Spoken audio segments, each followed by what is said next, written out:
Hey guys, I got a comment requesting that I do a tour of our chicken barn, and I thought, hey, that's a great idea. So here we are. We have this is the left side coop. This isn't quite all the chickens. This is this coop as well. Not quite all the chickens. I will show you the outside part, so don't worry. And here we have some hay. This is what we use for nesting. Here's our stock of feed. We've got quite a bit more than this, but it's not in here currently. And these are some bedding pellets for the rabbit. And we also have some waters, cages for catching pests like skunks and other things. This is some storage. There's a ladder in case we need it for a fan or whatever. The fan is very useful for cooling off our chickens in the summer. That's our garbage bin. And here we have a shovel. I don't really know what I can tell you about that, but it's just for shovel work. This is a knife. Don't demonetize me, YouTube. And those are all the feed sacks there. We use these all the time for feeding, obviously. Then we have that fan, and that also cools them off. It's always running. This one we usually only be running when it's really hot in here. And yeah, we had it running earlier, but I'm not going to run it during the video so the quality can be a little bit better. But you can see it's 78 in here right now. Pretty warm for Idaho. Then here are some subscriber achievements, and so we did 50, 60, 80, 90, 100, and now we're going to do 1,000 because we're at 975 right now. And we have a feeder in there, the water right there. We have the Ohio brooder, which is an awesome mechanism, and really most of the mechanism is, oh, I guess we got a power outage. I'll turn on my flashlight. Okay, so this is, no, that wasn't a power outage. The lights must have just turned off on their schedule. This is a winch, and we can use it to lift up this right here. And it's to keep the chickens warm. You can see all those little chicks. They're pretty excited to see me. There's one feeder. There's a little bit more feed. And then we have their good water. I'm going to have to spray that out. They make it dirty really quick because they're constantly kicking their crap in there. But you can see all of them down there. And as they get older, we will raise the Ohio brooder up. And this is judging by how they act. So if they're all cuddled up super tight, we're going to want to lower it with that winch. And then if they're spread out and if they're out there here a whole bunch, then we're just going to want to lift it up and make it so they will be more comfortable, because this is pretty much just for comfort. And it's really cool. Alright, now I think that we have covered mostly everything in here. And I'm just going to turn on the lights for the rest of it for your convenience. Okay, now I can turn off my flashlight. And I guess in case if you're wondering, this right here is the Anchor battery pack. I just have it in here. Well, I bring it out here whenever I do videos because the phone that I have is almost 7 years old and it'll die pretty quick. So just in case, I have that battery pack right there. This is the rabbit, and he's super cool. Here's his water. Here's his pet lodge feeder. And here is our hydrant. This goes all the way up to those poon little crap, and that's to insulate it. And then this is some fiberglass insulation with some zip ties to keep the filter from freezing up in the winter, and it also helps keep everything cool in the summer. So yeah, that's a big water filter. We know that the water's already clean from that, but we just want it to be extra clean for the chickens, and so it doesn't get contaminated in the hose or whatever. So right there, you can see that it goes up all the way into here, and that it goes down these poon little covered, excuse me, this poon little covered hose that also has zip ties, and then it goes straight to this, and these are the nipple drinkers. And down there at the very, well, I'll just show you, but a nipple drinker works as the chicken sees it, and then they tap on it, and water comes out, and they can get quite a bit of water from that. Right in here, there's no insulation. It's just a bunch of grill tape with heat tape, and heat tape keeps it warm in the winter to keep it from freezing, because we have really hot summers and really brutal winters here in Idaho. This is our gauge to tell us how much water pressure there is. I don't know what happened to that right there. It got a little bit moldy, I guess, but, well, we clean that out every summer. Then right here, you can see the heat tape. That's what it looks like. Then this is a valve, and if you open it up, you can see that there's water that's constantly flowing in there. So that has a lot of pressure that it's holding at once. This is a feeder. It's empty right now because when we come in, they'll usually have it empty, and then I give them scraps, and it's really exciting to see how crazy they get. And then we feed them. And right in there, they have an automatic feeder, so it's always full. And then that tire right there that's on the ground will usually hold oyster shells. This is a toy for the winter. We filled up with some ground up kernels, and they will peck on it, and it keeps them pretty busy because in the winter they'll eat their eggs if they're not occupied. You can see them all on the roosting bars. These are pretty cool. The roosting bars lift up, and then we'll prop it up with a board. We'll probably, I don't know what we're going to do, like maybe put some hooks in so it'll be easier. And we prop it up, and then we have a special sharp scraper that gets the poop off the bottom. And with that sharp scraper, we are able to scrape all the poop off really well. And then we get our metal scoop shovel, and we scoop it all out. And these doors here, in case if you can see like the video cut, my phone just ran out of space, obviously. But you can see, I mean, it's not pretty obvious that it just run out of space like that. It's just because it's, like I told you earlier, it's almost 7 years old. But you can see that you move this board out of the way, and then you will pull this thing out, and you've got a lot of space to move your crap out. So we open up this door right here, and then we push it all out, and we'll do that for both sides. We do the same procedure for both sides, and this door is a multi-purpose thing. So in the summer it gets really hot in Idaho, like I've said before. So we'll lift up these doors, turn on that fan, and it'll really just cool this place down quite a bit. It's pretty awesome.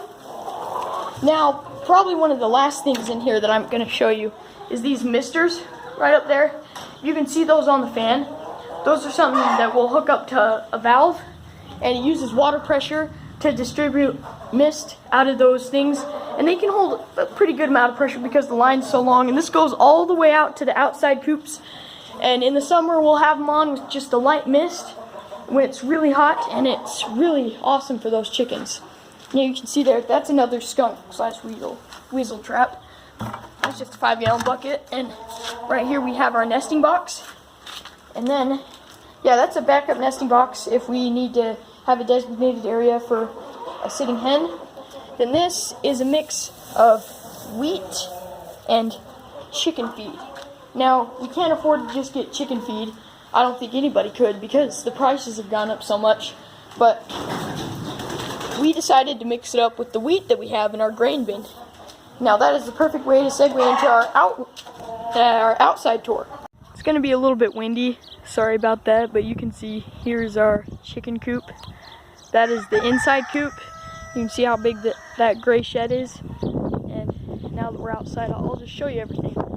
So, sorry about the wind, I'm sorry about that. But this right here, we will put in there when it starts to get warmer.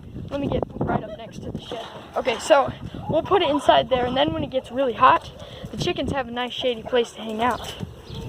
These are the tubes that the chickens run down, and we switched that one out from a normal tube like this one to chicken wire because we had some meat birds, red rangers, and they're really stupid. I mean, they're just really dumb. They're not that smart. During the summer, instead of using their shade thing that we made, you can see now that tarp has just been totally ripped down to shreds. They shoved themselves all inside this, and it got really hot, and they suffocated themselves. So when we got back from our trip to Bear Lake, we found a pipe full of dead chickens. That's the story, and if you want to, I can go more in detail on that another day, but you can see that's why it looks like that. Okay, now these are the coops. You can see that they are very large. They're huge. And this right here is an electric fence. It's a really, really high voltage one. So if something as small as like a weasel were to hit it when they're climbing in to try and kill our chickens, it'd probably just kill it because it really hurts. Like, I remember we were grabbing a chicken and we were catching it, and I had to climb on top of the brooder coop to put it inside the inside coop because there was a feeder in there. And I hit that electric fence and my finger, the muscles were tense. Tires in there. Those are full of ash, and the chickens, cold ash, obviously, not hot ash, but the chickens will take a bath in it, and it'll get all those bad mites and bugs off of them. You can see all the chickens right here. They're hanging out right here in the shade, so I probably will move that in there. Jeez, that's a sneezing cat. These barrels right here, they will usually be full of ash. They used to be full of wheat, but then we got this huge grain bin put in place. So we're gonna fill these up with ash after we burn up a lot of stuff. Now you can see right here, this tote we fill up with wheat and give to the chickens. It's not really that big of a deal, but right there, that's a spare door. Now I'll show you the brooder coop. This is the brooder coop right here. And pretty much a lot of the time when we incubate our own chickens, and we have a broody hen, like a hen that... So, like this hen here, she has all these chicks that she didn't hatch herself. The reason that we put chickens that we incubate under a broody hen that's trying to hatch eggs is because when they try to hatch their own eggs, they'll usually only hatch like 2 or 3 out of the 15 that they're sitting on most of the time. With our incubator, we'll hatch out like 90 out of 100 because we have a really accurate one that's really good for the temperature, and it does a super good job. Now, this one can be a bit of a pain. Oh, that came open pretty easy. You just have to push in on the door. It looks a bit dirty in here. It just has a lot of dust on the floor and some hay. See, like right there. It's not too dirty, and we took out their waters so you could get a better look. We only left in this gross one. So then yeah, we moved their waters outside.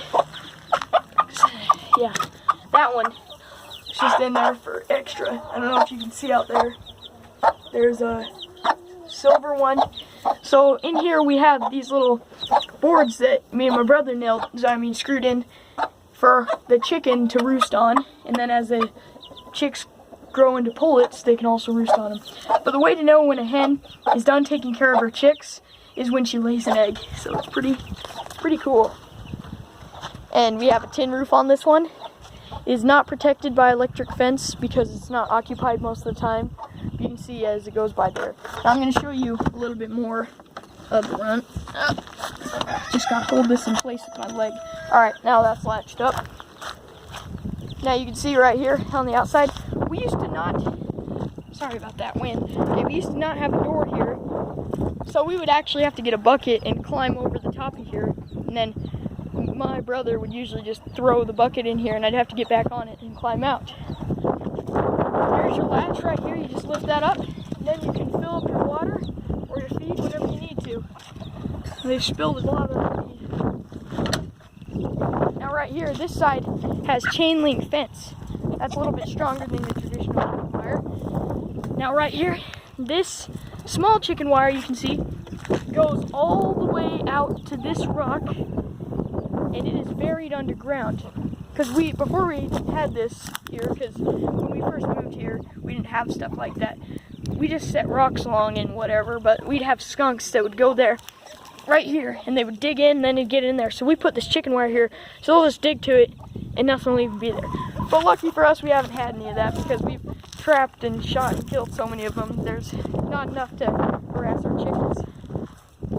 And I'll just move that out of the way so the chickens can't get out on it. Something that small they can be able to get out of. Okay, here is the left side coop, aka the smaller coop that holds our meat birds in the summer for 4-H. But besides when they're chicks, when they're about poults, we move them. That guy's a Red Ranger. See this guy? He's a mean one because once they get older, they get meaner. This feeder is not in use.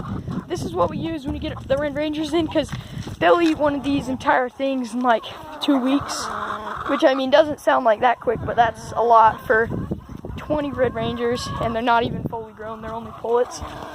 Now, like I said earlier, this is the tarp, and it is completely ripped up. You can see I just ripped that off so easy. It used to stretch out all the way along here, and we had little poles in the middle of it with tennis balls on top to hold it in place. But we got a really bad windstorm, and it tied around one of them. Tarp lifted it up. I mean, that's at least what we think happened. It was also when we were gone on our trip. Now,